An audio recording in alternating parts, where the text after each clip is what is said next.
So we are Beau and Sarah Landers. I am one of the discipleship pastors up here. I work with our Adult One, our young families ministry, our life groups at home, help out with other discipleship aspects throughout the church. I'm Sarah. I teach high school history, and we have two little boys, Owen, who will be 2 in September, and then Elliot is 7 months old now.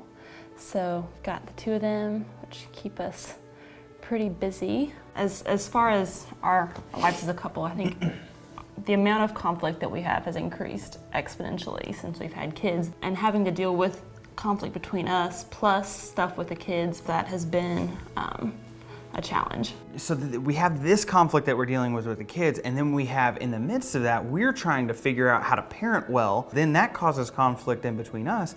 And so we find ourselves, whether it's lunch or dinner or snack time after nap, I mean, you name it, we find ourselves just in these little spats with one another. It's heightened, right, because we're in the midst of this stressful situation. We try and sit down and assess what's going on as best as we can. The real goal we're trying to get at is understanding. I'm trying to understand where she's coming from, and she's trying to understand where I'm coming from. We cannot also add to whatever's going on.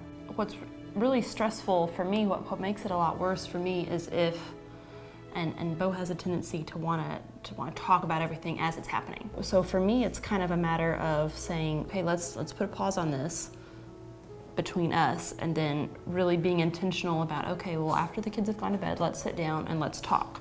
You and I, let's get together, let's talk this through, let's work this out.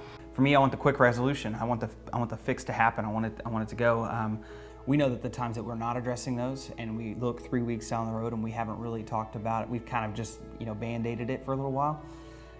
Those conflicts turn into something bigger, and that's when it starts to get a little bit more dangerous, where we're looking at each other, just mad, because you're saying this and you're saying, and so those are the times, and those conversations are even harder because we've got to backtrack, to.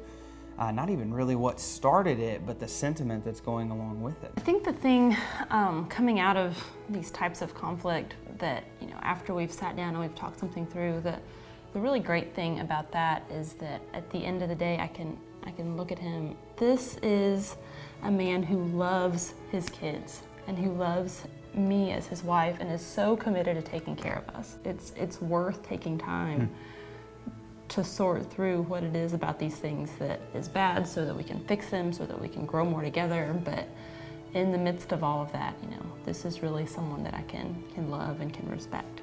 And so with every little conflict, and or even if they've built up into a big conflict, when understanding is had, it promotes our love that much more, and it propels our love that much more, for how I'm able to understand her and the way that God's gifted her. I think for us, what we've seen is that those everyday conflicts are actually what really helps us love one another that much more.